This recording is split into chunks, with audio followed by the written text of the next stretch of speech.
भक्त प्रहलाद की कथा आपने सुना है कि एक असुर के पुत्र होकर भगवान विष्णु का भक्ति कर रहा था और उनका पिताश्री अपने आप को भगवान कहने वाले एक असुर था। असुर हिरण्यकशिपु का पुत्र प्रहलाद भगवान विष्णु का भक्त था। यह कथा आपने सुना है। हिरण्यकशिपु ने भगवान ब्रह्मा जी से कड़ी तपस्या की, बहुत तपस्या। पहले साधु संत असुर कोई भी तपस्या करता था 12 साल 13 साल के लिए, ऐसे ही कोई अपना उम्र ही बिताता था कि उससे एक अच्छा वर मिल जाए। ठीक वैसे ही जब हिरण्यकशिपु जब तपस्या किया ना, कड़ी तपस्या की तथा उनसे विचित्र वरदान, हिरण्यकशिपु ने विचित्र वरदान मांगा। विचित्र वरदान जो था ना, वो क्या था? भगवान ब्रह्मा के बनाए हुए किसी भी प्राणी से, भगवान जितना कुछ प्राणी सृष्टि किया उसकी मृत्यु न हो, किसी भी प्राणी से उसकी मृत्यु न हो, ये वरदान मांगा। किसी भी प्राणी से उसका मृत्यु न हो सके, कोई भी वस्तु से न हो सके, न मनुष्य से, न पशु, दैत्य, देवताओं, सर्प, गंधर्व आदि से, न महल के भीतर न महल के बाहर, कहीं पर भी नहीं, ऐसा वरदान मांगा।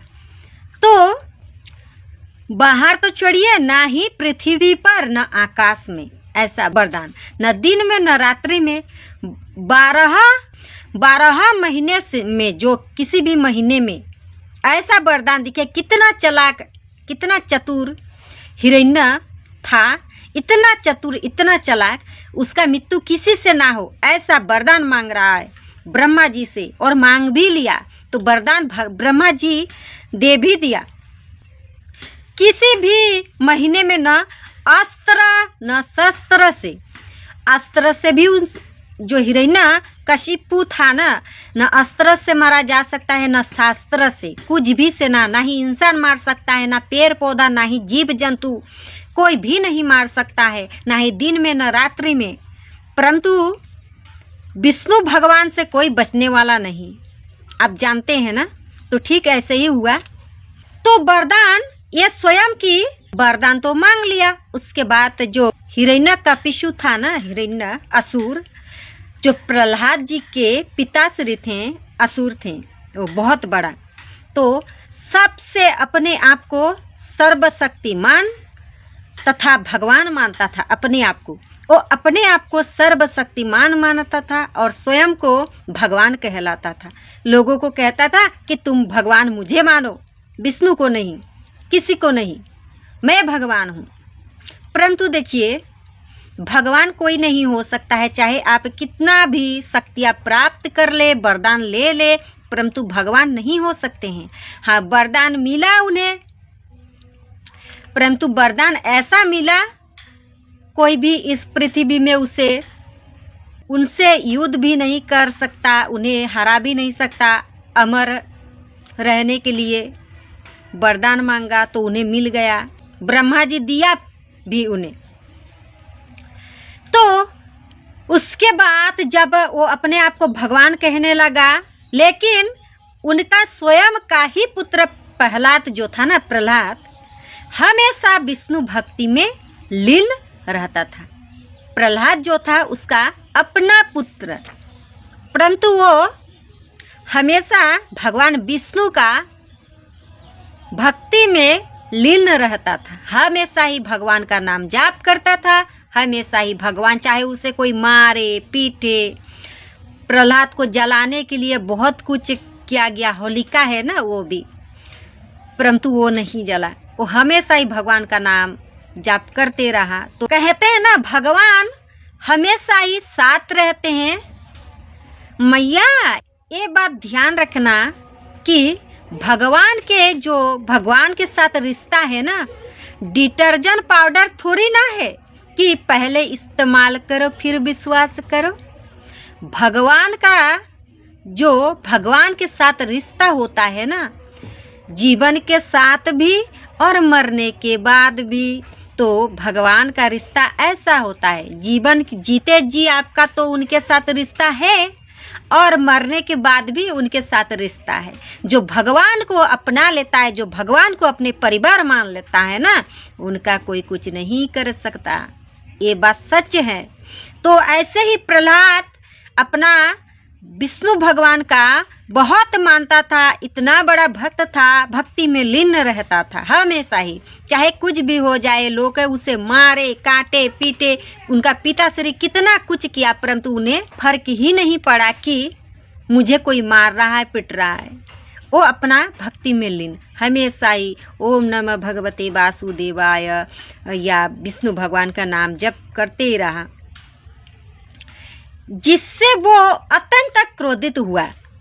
हिरण्य असुर जो था ना, हिरण्य कशिपु, वो बहुत ही ज्यादा क्रोधित हो गया।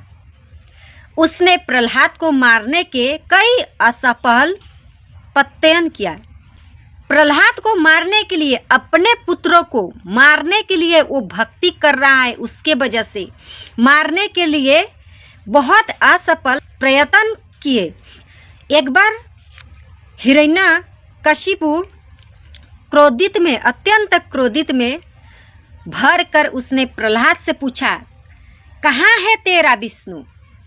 क्रोधित में, कहाँ है तेरा विष्णु? दिखा, कहाँ मिलेंगे तेरा विष्णु? अब प्रहलाद ने कहा कि ये तो कन कन में विद्यमान है।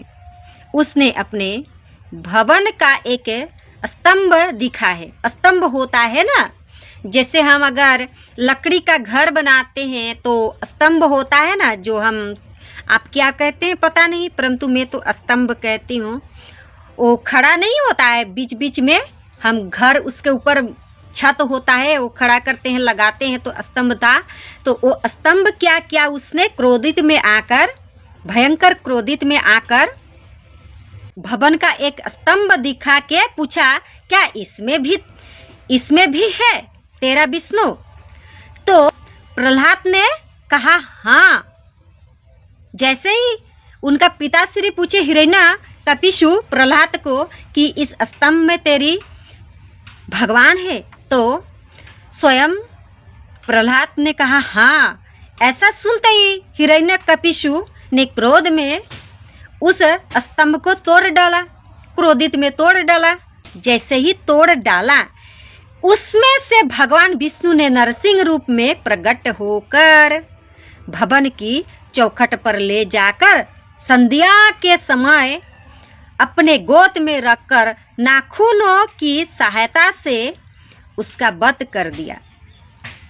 प्रकट हो गए उस स्तंभ से, और स्तंभ में से प्रकट होकर संध्या के समय चौखट जो होता है ना, घर के द्वार का चौखट, उसमें रखकर अपने नाखून से अपने गोद में वध कर दिया। तो उसने वरदान जो मांगा था ना, प्रहलाद के पिता श्री हिरण्य कशिपु जो वरदान मांगा था, ना ही मुझे जीव जंतु, ना ही संध्या, ना ही मुझे रात्रि, ना ही दिन में, ना ही मुझे कोई मनुष्य, ना ही कोई देव, ना दाना, मुझे पक्षी कोई नहीं मार सकता अस्त्र न शस्त्र से। परंतु नरसिंह रूप में भगवान अपने गोद में, ना ही पृथ्वी पर ना ही आसमान में, अपने गोद में मध्य में रखकर, अपने जंघा पर रखकर नाखून के सहायता से उन्हें वध कर दिया।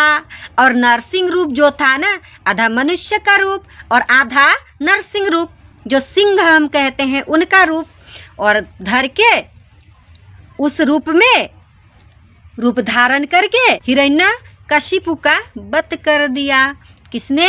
भगवान विष्णु जी ने। तो भगवान के साथ कभी भी अपना तुलना मत करिए कि मैं भगवान हूँ।